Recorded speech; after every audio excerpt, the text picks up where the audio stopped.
ರಾತ್ರಿ ನಮ್ಮ ಯಮಸಂದ್ವಾಡಿ ಪೊಲೀಸ್ ಠಾಣಾ ವ್ಯಾಪ್ತಿಯ ಈ ಹೊಸೂರು ಮತ್ತು ಇಂಗ್ಲಗಿ ಗ್ರಾಮದ ಮಧ್ಯೆ ಒಂದು ಆಕ್ಸಿಡೆಂಟ್ ಪ್ರಕರಣ ವರದಿಯಾಯಿತು. ಮೊದಲಿಗೆ ತಕ್ಷಣ ನಮ್ಮ ಪೊಲೀಸರು ಬಂದು ಸ್ಥಳಕ್ಕೆ ಪರಿಶೀಲನೆ ಮಾಡಿದಾಗ ಕೆಲವು ಸಂಶಯದಿಂದ ತನಿಖೆಯನ್ನು ಕೈಗೆತ್ತಿಕೊಂಡು ಕಂಪ್ಲೇಂಟ್ ನಮಗೆ ಫಸ್ಟ್ ಬಂದಾಗ ಯಾವುದೋ ಒಂದು ವೆಹಿಕಲ್ ಬಹುಶಃ ಇಂಡಿಕಾ ಕಾರಿಂದ ಆಕ್ಸಿಡೆಂಟ್ ಆಗಿರೋದು ಅಂತ ಹೇಳಿದ್ರು. ತಕ್ಷಣ ನಮ್ಮ ಪೊಲೀಸರು ಮುಂದೆ ಇಂಗಳಗಿ ಗ್ರಾಮದಲ್ಲಿ CCTVನ ಪರಿಶೀಲನೆ ಮಾಡಲಾಗಿ ಅಲ್ಲಿ ಯಾವುದೇ ಇಂಡಿಕಾ ಕಾರ್ ಹೋಗಿರೋದಿಲ್ಲ, ಬದಲಾಗಿ ಬೇರೆ ಒಂದು ಕಾರ್ ಹೋಗಿರುತ್ತೆ. ಅದರ ಮಾಹಿತಿ ಮೇರೆಗೆ ಅದರ ಓನರ್ಶಿಪ್ ಎಲ್ಲ ಮಧ್ಯರಾತ್ರಿನೇ ತೆಗಿತಾರೆ. ಫಸ್ಟ್ ಇನ್ಸಿಡೆಂಟ್ ಆಗಿರೋದು 10 ಗಂಟೆಗೆ. ಪೊಲೀಸರು ಎಷ್ಟು ಗಂಟೆಗೆ ಬಂದ್ರಪ್ಪ? 10:15 11 ಗಂಟೆಗೆ ಇಲ್ಲಿ ಬಂದು ಪರಿಶೀಲನೆ ಮಾಡಿ ಆಮೇಲೆ CCTV ಪರಿಶೀಲನೆ ಮಾಡಿ ಕಳೆದ ಎಂಟೈರ್ ರಾತ್ರಿ ಅವರು ಇದನ್ನ ಪರಿಶೀಲನೆ ಮಾಡಿ ತುಂಬ ಒಳ್ಳೆ ಕೆಲಸ ಮಾಡಿ ಕೇವಲ ಮುಂದಿನ 3-4 ಗಂಟೆಯಲ್ಲಿ ಆರೋಪಿಗಳನ್ನು ಕೂಡ ಪತ್ತೆ ಹಚ್ಚಿದ್ದಾರೆ. ಈ ಆರೋಪಿಗಳನ್ನ ಹಿಡಿದ ಮೇಲೆ ಗೊತ್ತಾಯಿತು ಆರೋಪಿಗಳು ಮತ್ತು ಈ ಬೈಕ್ ಮೇಲೆ ಹೋಗಿರ್ತಕ್ಕಂಥ ಒಬ್ಬ ವ್ಯಕ್ತಿಯ ಅವ್ರ ಮಧ್ಯೆ ಒಂದು ಸಿವಿಲ್ ಡಿಸ್ಪ್ಯೂಟ್ ಇತ್ತು. ಆ ವಿಚಾರವಾಗಿ ನಿನ್ನೆ ದಿವಸ ಈ ಗ್ರಾಮದ ಹಿರಿಯರು ಮತ್ತು ಆ ಕುಟುಂಬದವರು ಈ ನಮ್ಮ ಹೊಸೂರಲ್ಲಿರ್ತಕ್ಕಂಥ ಲಕ್ಷ್ಮೀಗುಡಿಯಲ್ಲಿ ಒಂದು ಮೀಟಿಂಗ್ ಮಾಡಿಕೊಂಡು ವಾಪಸ್ ಹೋಗ್ತಾ ಇರಬೇಕಾದ ಸಂದರ್ಭದಲ್ಲಿ ಆರೋಪಿಗಳು ಹೊಂಚು ಹಾಕಿ ಅವ್ರನ್ನ ಹಿಂಬಾಲಿಸ್ಕೊಂಡು ಬಂದು ಮೇಲೆ ಆಕ್ಸಿಡೆಂಟ್ ಮಾಡಿದ್ದಾರೆ. ಅದನ್ನು ಆಕ್ಸಿಡೆಂಟ್ ರೀತಿ ಕೂಡ ಬಿಂಬಿಸಲಿಕ್ಕೆ ಪ್ರಯತ್ನ ಮಾಡಿದ್ದಾರೆ. ಇದೊಂದು ದುರದೃಷ್ಟವಶಾತ್ ಘಟನೆ.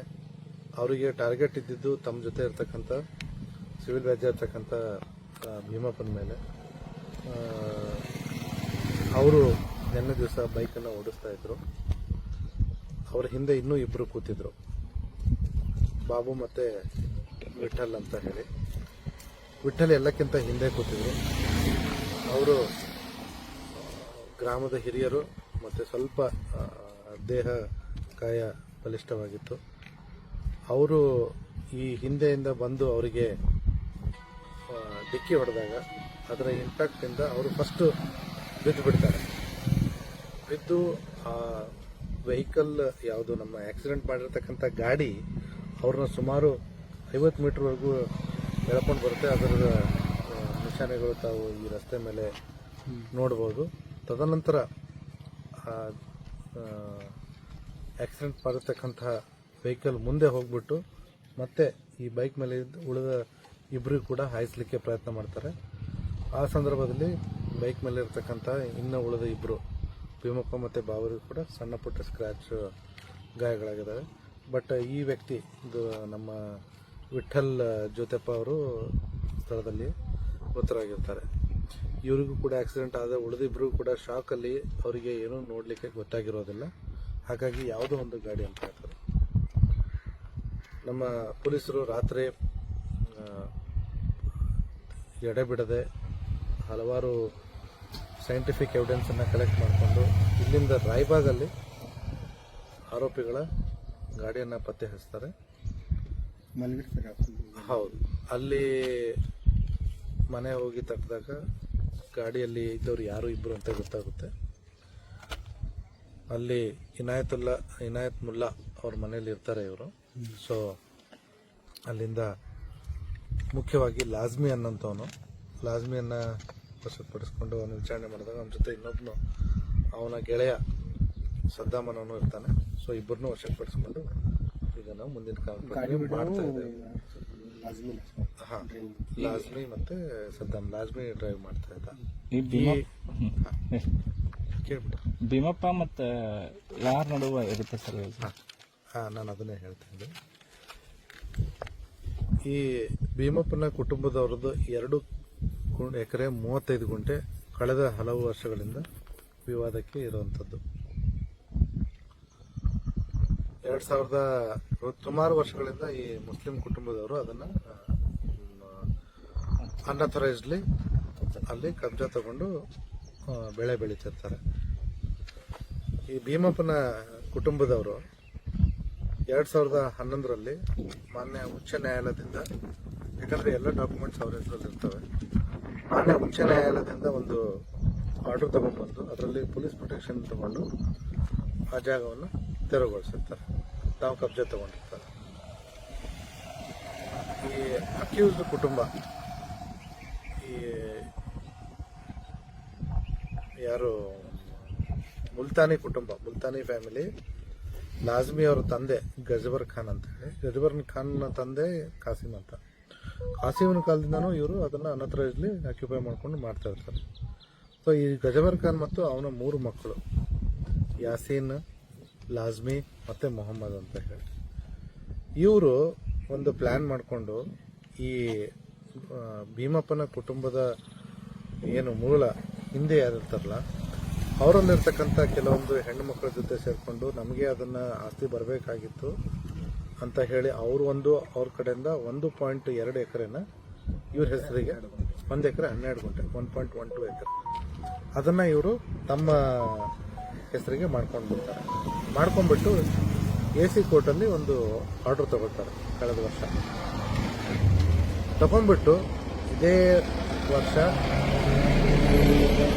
ಜನವರಿಯಲ್ಲಿ ಅವರು ಮತ್ತೆ ಇವರು ಬೆಳೆದಿರ್ತಕ್ಕಂಥ ಕಬ್ಬನ್ನು ಅನ್ಅಥರೈಸ್ಡ್ಲಿ ಕಟಾವು ಮಾಡಿ ಅವರು ಹೋಗ್ಬಿಟ್ಟು ನಮ್ಮ ಹತ್ರ ಡಾಕ್ಯುಮೆಂಟ್ ಇದೆ ಅಂತ ಹೇಳ್ಬಿಟ್ಟು, ಇದೇನು ಅವ್ರ ಹತ್ರ ಡಾಕ್ಯುಮೆಂಟ್ ಇರುತ್ತೆ 1 ಎಕರೆ ಮತ್ತು 12 ಗುಂಟೆಗೆ, ಅದನ್ನು ಮತ್ತೆ ಆಕ್ಯುಪೈ ಮಾಡ್ಕೊತಾರೆ. ದುರದೃಷ್ಟವಶಾತ್ ಇದ್ರ ಬಗ್ಗೆ ಏನು ಅವರು ಮತ್ತೆ ಪೊಲೀಸ್ ಕಂಪ್ಲೇಂಟ್ ಆಗಲಿ ಇದಾಗಲಿ, ಆದರೆ ಅವ್ರು ಮತ್ತೆ ಭೀಮಪ್ಪನ ಕುಟುಂಬದವರು ನ್ಯಾಯಯುತವಾಗಿ ಮತ್ತೆ ಹೋರಾಟ ಮಾಡಿ DC ಅವ್ರ ಹತ್ರ ಕಳೆದ ಆಗಸ್ಟ್ 20ರಂದು ತಮ್ಮ ಪರವಾಗಿ ಈ ಜಮೀನು ಇವ್ರದೇ ಅನ್ನುವಂಥ ಒಂದು ಅಪೀಲಲ್ಲಿ ಆರ್ಡರ್ ಮಾಡಿಸ್ಕೊಂಡು ಬರ್ತಾರೆ.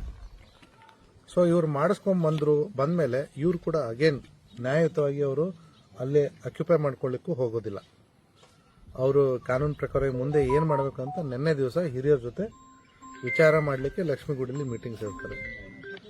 ಇದು ಇವರಿಗೆ ಹೇಗೋ ಗೊತ್ತಾಗಿರುತ್ತೆ ಆರೋಪಿಗಳಿಗೆ. ಸೊ ಅವರು ಅದನ್ನು ಹಿಂಬಾಲಿಸ್ಕೊಂಡು ಬಂದು ಮೀಟಿಂಗ್ ಮುಗಿದ ಮೇಲೆ ಅವರು ಹೊರಟ ಮೇಲೆ ಭೀಮಪ್ಪನ ಕೊಲ್ಲಬೇಕು ಅನ್ನೋಂಥ ಒಂದು ದುರುದ್ದೇಶದಿಂದ ಭೀಮಪ್ಪ ನಡೆಸ್ತಾ ಇರೋ ಒಂದು ಗಾಡಿ ಮೇಲೆ ಆಕ್ಸಿಡೆಂಟ್ ಮಾಡಿಸ್ತಾರೆ. ಕಾನ್ಸ್ಪಿರಸಿ ಮಾಡಿಬಿಟ್ಟು ಸಂಚನ ರೂಪಿಸ್ಕೊಂಡು ಈಗ ನಮ್ಮ ಹತ್ರ ಸಿಕ್ಕಾಕೊಂಡಿದ್ದಾರೆ. ಇದಲ್ಲದೆ ಈ ಆರೋಪಿ ಮತ್ತೆ ಅವನ ಕುಟುಂಬದವರು, ವಿಶೇಷವಾಗಿ ಮಕ್ಕಳು, ಬೇರೆ ಇನ್ನೊಂದು ತಮ್ಮ ಕುಟುಂಬ ಕಲಹದಲ್ಲಿ ಆಗಿರ್ತಕ್ಕಂಥ ಕೊಲೆ ಪ್ರಕರಣದಲ್ಲಿ ಆಲ್ರೆಡಿ ಆರೋಪಿಗಳಿದ್ದಾರೆ. ಹೌದು, ಜೈಲು ಸೇರಿ ಮತ್ತೆ ರಿಲೀಸ್ ಆಗಿ ಈಗ ಇನ್ನೂ ಕೇಸ್ ನಡೀತಾ ಇದೆ. ಆ ಕೇಸಲ್ಲಿ ಆಲ್ರೆಡಿ ಕೊಲೆ ಆರೋಪದಿಂದ ನಮ್ಮಲ್ಲಿ ರೌಡಿ ಶೀಟರ್ ಕೂಡ ಇದೆ. ಜೊತೆಗೆ ಇವ್ರ ಮೇಲೆ ನಾವು ಆಲ್ರೆಡಿ ಪ್ರತಿಬಂಧಕ ಕಾನೂನಿನ ಅಡಿಯಲ್ಲೇ ಇದೆ. ಜೊತೆಗೆ ಇವ್ರ ಮೇಲೆ ನಾವು ಆಲ್ರೆಡಿ ಪ್ರತಿಬಂಧಕ ಕಾನೂನಿನ ಅಡಿಯಲ್ಲಿ ಇವ್ರ ಮೇಲೆ 107 ಕೂಡ ಮಾಡ್ಕೊಂಡಿದ್ದೀವಿ. ಸೊ ಈಗಾಗಲೇ ಈ ಒಂದು ಕೊಲೆ ಪ್ರಕರಣದಲ್ಲಿ ಅವ್ರ ಮೇಲೆ ಕಾನೂನು ಕ್ರಮ ತೆಗೆದುಕೊಳ್ಳುವುದು ಅಲ್ಲದೆ ಪ್ರತಿಬಂಧಕ ಕಾನೂನು ಅಡಿಯಲ್ಲಿ ನಾವೇನು ಪ್ರಿವೆಂಟಿವ್ ಆ್ಯಕ್ಷನ್ಸ್ ತಗೊಂಡು ಅವ್ರ ಮೇಲೆ ಬಾಂಡ್ ಎಲ್ಲ ಮಾಡಿದ್ವಿ, ಅದರಲ್ಲೂ ಕೂಡ ಅವ್ರದ್ದು ಆಸ್ತಿಯನ್ನು ಮುಟ್ಟುಗೋಲು ಹಾಕ್ಕೊಳ್ಳಿಕ್ಕೆ ನಾವು ಪ್ರಕ್ರಿಯೆಯನ್ನು ಜಾರಿ ಮಾಡ್ತಾ ಇದ್ದೀವಿ. ಒಟ್ಟಾರೆ ಇದೊಂದು ದುರ್ಘಟನೆ ಆಗಿದ್ರೂ ಕೂಡ ನಮ್ಮ ಯಮಕನಮರಡಿ ಪೊಲೀಸರು ರಾತ್ರೋರಾತ್ರಿ ಒಂದು ಆಕ್ಸಿಡೆಂಟ್ ರೀತಿ ಬಿಂಬಿಸುವ ರೀತಿಯಲ್ಲಿ ಆಗಿರ್ತಕ್ಕಂಥ ಒಂದು ಘಟನೆಯನ್ನು 6 ಗಂಟೆಯಲ್ಲಿ ಕೇವಲ 10 ಗಂಟೆ, ಇವರು ಬಂದಿರೋದು 11 ಗಂಟೆ, ಬೈ 3 o'clock, ಆ್ಯಕ್ಚುಲಿ 4 ಗಂಟೆಯಲ್ಲಿ ಎಲ್ಲ ಒಂದು ವೈಜ್ಞಾನಿಕ ತನಿಖೆಯನ್ನು ಮಾಡಿ ಆರೋಪಿಗಳು ಇಲ್ಲಿಂದ ತಪ್ಪಿಸ್ಕೊಂಡು ರಾಯಬಾಗ್ಗೆ ಹೋದರೂ ಕೂಡ ಅದನ್ನು ಛಲವಿಡದ ತ್ರಿಮಿಕ್ರಂತೆ ಮಧ್ಯರಾತ್ರಿ ಹೋಗಿ ಅವ್ರನ್ನ ಪತ್ತೆ ಹಚ್ಚಿ ಅವ್ರ ಮೇಲೆ ಕ್ರಮ ತಗೊಂಡು ಬೆಳಗ್ಗೆ ಅಷ್ಟೊತ್ತಿಗೆ ಈ ಕೇಸನ್ನು ಸಾಲ್ವ್ ಮಾಡಲಿಕ್ಕೆ ಯಶಸ್ವಿಯಾಗಿದ್ದಾರೆ. ಅವರಿಗೆ ಅಭಿನಂದನೆಗಳು. ಮುಂದಿನ ಕಾನೂನು ಕ್ರಮವನ್ನು ನಾವು ತಗೊಳ್ತೀವಿ.